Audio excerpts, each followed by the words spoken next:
So we just saw your new trailer for... Yeah, Tone Deaf, Ricky Bates Jr. I don't know if you guys are familiar with Ricky Bates.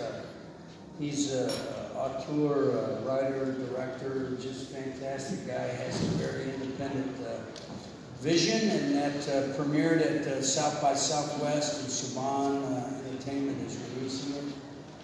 Amanda Cruz is from Silicon Valley, is the millennial du jour. It's a generational story. A baby boomer and his disgust for the millennial generation. And they must be eliminated. And he's got an itch that he just couldn't scratch, which is, he's done everything in life, but he's never killed anybody. So why not? That's the premise. It's pretty neat. What was it that attracted you to this story? Ricky's such a unique filmmaker. He's, I believe, an NYU grad, and he's done nothing but, very independent, unique films, and I think that's hard to come across. I think, movies are interesting right now, what's going on in the entertainment industry. And it's hard to find somebody that's got their own voice that hasn't been compromised by a committee or whatnot. So. Now, you've done so many iconic roles in films over the years. Your first role was actually in Die Hard 2 before Terminator. Well, the first role I ever did, Levi, was a motion picture called Warlords from Hell. Roger Corman. Biker. Mm-hmm. Shot at Indian Dunes. But yeah, Die Hard 2 was the first studio movie I ever did. What was it like working with Roger? Roger Corman? Roger Corman's king of the B movies. If Roger Corman was not around when I came to Hollywood, I don't know if I'd have a career. It was a place to go if you were looking to get into movies and you didn't really have any way in. It was like the best place to go to get started. He started the career of so many people. Directors, Bogdanovich, Coppola, Scorsese, the list goes on and on and on. And then he did the same thing for actors. Jack Nicholson did 37 films for Roger Corman. And the whole Easy Rider contingent, Peter Fonda, Dennis Hopper, and Jack Nicholson, those guys all did movies for Roger Corman. As a matter of fact, Easy Rider was sort of thought of after they had done Wild Angels for Roger. So he was he still is. He's a producer, a filmmaker that allows people to come and get started, get their foot in the door. And for me, I was living in my car in Hollywood, and I got the opportunity to come play some wild, psychotic biker. And I went for it. Lo and behold, I had no idea, but James Cameron had started with Roger Corman and gotten fired from Piranha 2. As a director, he got fired from Piranha 2, yeah. That's funny. Go ahead and laugh. But that helped. Right after I did Die Hard 2, which was in the theaters when I auditioned for T2, the fact that I had started with Roger benefited me for getting that role, because I had done all my own stunts. Yeah. I'd been all over the world doing these god-awful movies, and then finally got an agent. Die Hard 2 was the first audition I had after I got an agent. What was that experience like for you on Die Hard 2? Oh, it was great. Rennie Harlan was great. The cast was great. It was great people. It was a lot of fun. A lot of money. I made more money than I ever thought I could ever make. It was crazy. So how long after Die Hard 2? So you said Die Hard 2 was actually still in theaters when you auditioned for... Yeah, and Jim looked at it. Yeah. What was that audition like for T 1000? Oh, it was a long process, but it was basically coming in and creating an intense presence. We're not going to let you read the script, and you had to do something that caught Mally Finn's attention. She was the casting director, and I caught her attention. Steve Quayle, who's now a director, was Jim's assistant, and he filmed what I did. And then I got an excited call from them that night saying that Jim had really responded to what I created and wanted to see me do it again in person. And it's basically just create this intense presence and, make people want to look at you.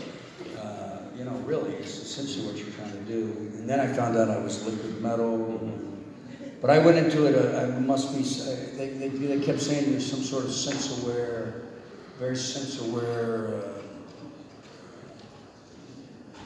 mechanism, or whatever you want to call it, AI, so I went into a very naturalistic sort of world of what could have programmed this thing that I don't yet know what it is because I haven't read the script.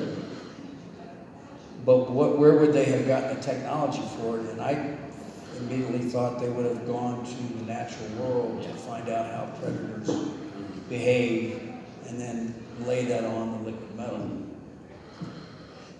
It's essentially what I did. And I'm sure you see that every time you watch that. How familiar were you with the first Terminator? I was familiar with it enough that I'll tell you it's something that was pretty funny. When I was living in Ohio and contemplating moving to Hollywood to pursue this career, there was a time in my life when I was bartending, waiting tables, painting houses, and I worked in a gym. And the guy that managed the gym was a bodybuilder, a Mr. Ohio guy, and he had an extra room, and I ended up renting a room from him. But when I told him I was making my way to Hollywood, what I intended to do, which is not something you told a lot of people because they laughed at you. I made a joke to him saying, hey, well, you can come on out. Maybe you can be the next Terminator. And this was 1984, 83, 84. That's pretty funny. Yeah. Thought I'd get a bigger laugh. And he brought that up to me, I should have gone with him. But I was a fan of the movie. I was certainly a fan of Arnold Schwarzenegger. And I was a very big fan of him.